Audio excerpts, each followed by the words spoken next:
Lawrence Bishnoi. Lawrence Bishnoi ജയിലിലാണ്. ജയിലിലാണെങ്കിലും അയാളുടെ ആളുകൾ പുറത്തുണ്ട്. എനിക്ക് തോന്നുന്നത് 700ഓളം ഷാർപ്പ് ഷൂട്ടർമാരാണ്. അയാൾ ജയിലിൽ നിന്ന് കൊടുക്കുന്ന സന്ദേശം അനുസരിച്ച് ആരെ വേണമെങ്കിലും വധിക്കാൻ തയ്യാറായി നിൽക്കുന്ന 700 ഷാർപ്പ് ഷൂട്ടർമാരുടെ സംഘം. ഈ ഹരിയാന, അതുപോലെ തന്നെ ഡൽഹി, പഞ്ചാബ്, ഇവിടെയൊക്കെ ആയിരുന്നു ഇയാളുടെ ആദ്യകാലത്തെ പ്രവർത്തനം. ഇപ്പം മുംബൈയിലേക്കും കടന്നിരിക്കുകയാണ്. മുംബൈയിലെ സിദ്ദിഖിയുടെ വധത്തിന് ശേഷം ഇയാൾ വീണ്ടും വാർത്തകളിൽ ഇടം നേടുന്നു. ഇയാളെ എന്തുകൊണ്ടാണ് പൂട്ടാൻ പറ്റാത്തത്? അഹമ്മദാബാദ് ജയിലിൽ കിടക്കുക. ജയിലിലുണ്ട്, പക്ഷെ എന്തുകൊണ്ട് ഈ സംഘത്തെ നിയന്ത്രിക്കാൻ പറ്റുന്നില്ല? ഒന്നും ചെയ്യാൻ പറ്റത്തില്ല.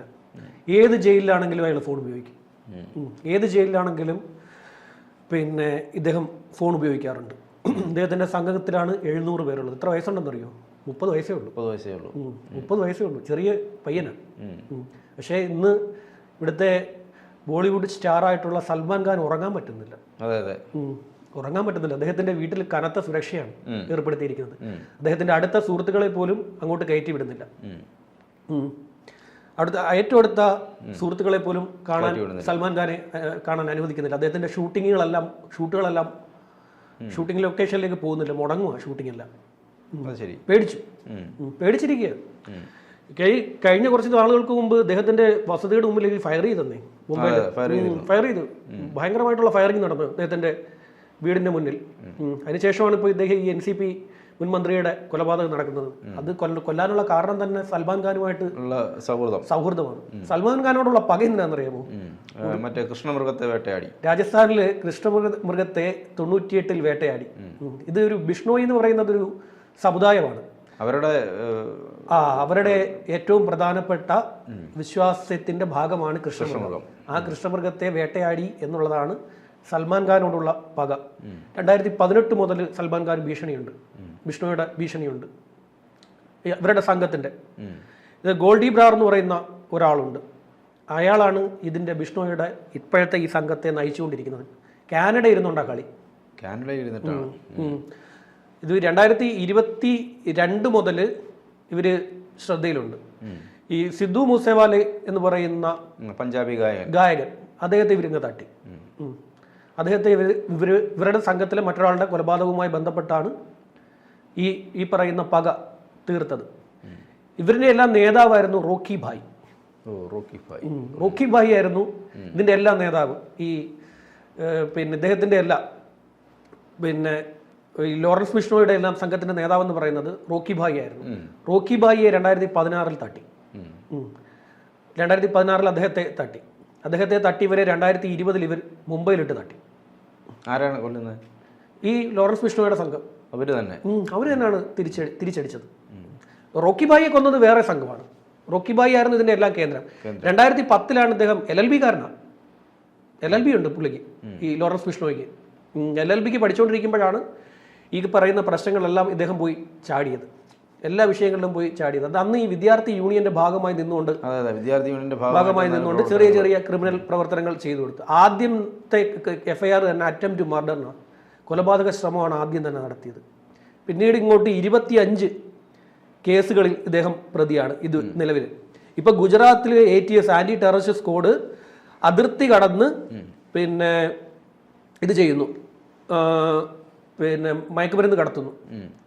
അതിർത്തി കടന്ന് മയക്കുമരുന്ന് കൊണ്ടുവരുന്നതിനാണ് ATS പിടിച്ചത്. ATS പിടിച്ച് 2014 പിടിച്ച് അകത്തിട്ടു. പക്ഷെ അതിനുശേഷവും അവിടെ ഇരുന്നു കൊണ്ട് എല്ലാ മേഖലയിലും ക്രിമിനൽ പ്രവർത്തനങ്ങൾ നടത്തിക്കൊണ്ടിരിക്കുന്നു. ആദ്യഘട്ടത്തിൽ പഞ്ചാബിലായിരുന്നെങ്കിൽ പിന്നെ രാജസ്ഥാൻ, ഹരിയാന, ഡൽഹി, മുംബൈ എല്ലായിടത്തും ഉണ്ട്. ഇപ്പോൾ കാനഡയിൽ ഒരു ഓപ്പറേറ്റ് ചെയ്യുന്നുണ്ട്, അമേരിക്കയിൽ ഓപ്പറേറ്റ് ചെയ്യുന്നുണ്ട്. അമേരിക്കയിൽ വരെ ദാവൂദ് ഇബ്രാഹിമിനേക്കാൾ വലിയ പ്രശ്നക്കാരൻ. ദാവൂദ് ഇബ്രാഹിമിനെയൊക്കെ കിടപിടിക്കാൻ പറ്റുന്ന, എന്നാൽ ഒരു ഘട്ടത്തിൽ അതിനേക്കാൾ മുകളിൽ പോകാൻ സാധ്യതയുള്ള ഒരാളാണ് ഇദ്ദേഹം. ഈ റോക്കി ഭായിയെ കൊല്ലുന്നത് ജയ്പാൽ ഫുള്ളർ എന്ന് പറയുന്ന ഒരാളാണ് റോക്കി ഭായിയെ കൊന്നത്. അദ്ദേഹത്തെയാണ് 2020-ൽ ഇവർ തിരിച്ച് തീർത്ത് കളഞ്ഞത്. 25 കേസുകൾ, 25 കേസിനകത്ത് കൊലപാതകം, മയക്കുമരുന്ന് കടത്ത്, വിഘടനവാദ പ്രവർത്തനം എല്ലാം ഉണ്ട്. ഈ ഗോൾഡി ബ്രാറിനെ കഴിഞ്ഞ വർഷം ഇവര് നമ്മുടെ തീവ്രവാദിയായി പ്രഖ്യാപിച്ചു. ഇന്ത്യ തീവ്രവാദിയായി പ്രഖ്യാപിച്ചു. കാനഡ അയാളെ കൊടും കുറ്റവാളിയായി പ്രഖ്യാപിച്ചിരിക്കുകയാണ്. കൊടും കുറ്റവാളി. അന്താരാഷ്ട്ര കുറ്റവാളിയായിട്ടാണ് കാനഡ അയാളെ പ്രഖ്യാപിച്ചിരിക്കുന്നത്. എല്ലാ മേഖലയിലും കളിക്കുന്നുണ്ട്. വിഘടനവാദികളുമായിട്ടടക്കം ബന്ധം ഉണ്ട് ലോറൻസ് ബിഷ്ണോയിക്ക് ഉണ്ട്. പാകിസ്ഥാനിലെ ഗുണ്ടാ സംഘങ്ങളുമായിട്ട് വീഡിയോ കോളിൽ ലോറൻസ് ബിഷ്ണോയി സംസാരിക്കുന്നത് കണ്ടായിരുന്നോ? തരംഗം അത് ട്രെൻഡിങ് ആയിരുന്നു യൂട്യൂബിൽ. ജയിലിൽ കിടന്നുണ്ട്. ഇതൊക്കെയാണ് ഉപയോഗിക്കുന്നത്. ടെലിഗ്രാം ഉപയോഗിച്ചുള്ള കളിയാണ് കളിക്കുന്നത്. സാറ്റലൈറ്റ് ഫോൺ വരെ ഉപയോഗിക്കുന്നുണ്ട്. ആര് ഇദ്ദേഹത്തിന് ഇത് കൊണ്ട് കൊടുക്കുന്നു എന്നുള്ളതാണ്. ഇദ്ദേഹത്തിന് ജയിലിൽ ഇതിനുള്ള സ്വാതന്ത്ര്യമുണ്ട്, ജയിലിൽ സ്വാധീനമുണ്ട്. അത്രയുണ്ട്, വലിയ സ്വാധീനമുണ്ട്. ഇദ്ദേഹത്തിന്റെ സഹോദരനുമായി നിരന്തരം ഫോണിൽ സംസാരിക്കുന്നുണ്ടെന്ന് കണ്ടെത്തിയിട്ടുണ്ട്. ഏത് ജയിലിൽ കൊണ്ടിട്ടാലും 1 വർഷം തന്നെ 12 ജയിലിൽ മാറ്റിയിട്ടുണ്ട് ഇയാളെ. 12 ജയിലിൽ 1 വർഷം മാറ്റി, എന്നിട്ടും തടയാൻ പറ്റുന്നില്ല. ചെറിയൊരു പയ്യൻ. പക്ഷെ ആ കണ്ണൊക്കെ ശ്രദ്ധിച്ചിട്ടുണ്ടോ? ഇയാളെ കൊണ്ടുവരുന്ന വീഡിയോസ് ഒക്കെ ശ്രദ്ധിച്ചാൽ മതി. കണ്ണിലൊക്കെ ഭയങ്കര തീഷ്ണതയാണ്. ആ ഒരു തീഷ്ണത ശ്രദ്ധിച്ചാൽ തന്നെ മനസ്സിലാവും. ഇദ്ദേഹത്തിന്റെ ഈ 700 ഷൂട്ടർമാരിൽ 300 പേരും പഞ്ചാബിൽ നിന്നുള്ളവരാണ്. പഞ്ചാബിലുള്ള അക്രമ വാസനയുള്ള ചെറുപ്പക്കാരെ റിക്രൂട്ട് ചെയ്യുകയും അവർക്ക് പിന്നീട് തോക്ക് ഉപയോഗിക്കാനുള്ള പരിശീലനം കൊടുക്കുകയും ചെയ്യാണ്. ഇദ്ദേഹം ഭീഷണിപ്പെടുത്തിയാൽ കഴിഞ്ഞാൽ ഏത് ബോളിവുഡ് താരത്തിനെതിരെ ഭീഷണിപ്പെടുത്തിയാലും അവരപ്പോൾ പൈസ കൊടുക്കും. കോടികളാണ് ആസ്തി. ചുമ്മാ ഒരു ഭീഷണി പറഞ്ഞാൽ മതി, നിന്നെ ഞാൻ തട്ടുമെന്ന് പറഞ്ഞാൽ മതി. വെറുതെ ഒരു ഭീഷണി. ഇവർ പറയുന്ന ഭീഷണി വെറുതെ ആയിരിക്കത്തില്ല, തട്ടുകയും ചെയ്തിരിക്കും. ഇയാൾക്ക് എന്തുമാത്രം വൈ കാറ്റഗറി സുരക്ഷയായിരുന്നേ ഈ ബാബാ സിദ്ദിഖി. എന്നിട്ടും തട്ടി. ബാന്ദ്രയിലിട്ടാ തട്ടിയത്. ബാന്ദ്രയിൽ പോലീസിന്റെ മൂക്കിന് തുമ്പത്തിട്ടാണ് തട്ടിയത്. 6 റൗണ്ടിന് മുകളിൽ ഫയർ ചെയ്തു. അതിൽ 3 എണ്ണമാണ് മരണകാരണമായത്. വയറ്റിലും തലയ്ക്കും ഏറ്റത്. അതാണ് മരണകാരണത്തിന് ആയത്. ഷാർപ്പ് ഷൂട്ടർമാരാന്നേ.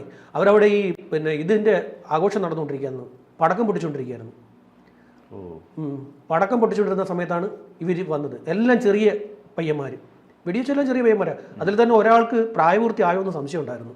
ഒടുവിൽ പിന്നെ പരിശോധന നടത്തിയപ്പോഴാണ് പ്രായപൂർത്തി ആയിട്ടുണ്ടെന്ന് ബോധ്യപ്പെട്ടത്. അങ്ങനെ ലോറൻസ് ബിഷ്ണോയി ഇന്ത്യയും കാനഡയും അമേരിക്കയും എല്ലാം വിറപ്പിച്ചുകൊണ്ടിരിക്കുന്ന ഒരു... ഇയാളെ എന്തുകൊണ്ടാണ് പൂട്ടാൻ പറ്റുക? ഇയാളെ പോലെയുള്ള ആളുകളെ, ക്രിമിനലുകളെ ഗവൺമെന്റിന് പൂട്ടാൻ പറ്റില്ലേ? ഗവൺമെന്റിൽ ആൾ കാണുമെന്നേ. ഗവൺമെന്റിനുള്ളിൽ ആൾ കാണും. അല്ലെ എന്തെങ്കിലും ചെയ്തു കഴിഞ്ഞാൽ ത്രെട്ട് ഭയങ്കരമായിരിക്കുമെന്നേ. ഇവർ പറയുന്നത് വെറുതെ പറയില്ലെന്നേ. വെറുതെ ഒരു കാര്യം ഈ ലോറൻസ് ബിഷ്ണോയി ഒന്നും പറയില്ല. ഞാൻ ഇയാളുടെ ഓരോ ഹിസ്റ്ററി ഇങ്ങനെ എടുത്തു നോക്കിയിട്ട് നമ്മൾ ഓരോ NDTVയുടെ ഒക്കെ സൈറ്റിൽ കയറി തപ്പിപ്പോയി. NDTV പറഞ്ഞിരിക്കുന്നത് അടുത്ത ദാവൂദ് ഇബ്രാഹിം ആണെന്നാണ്.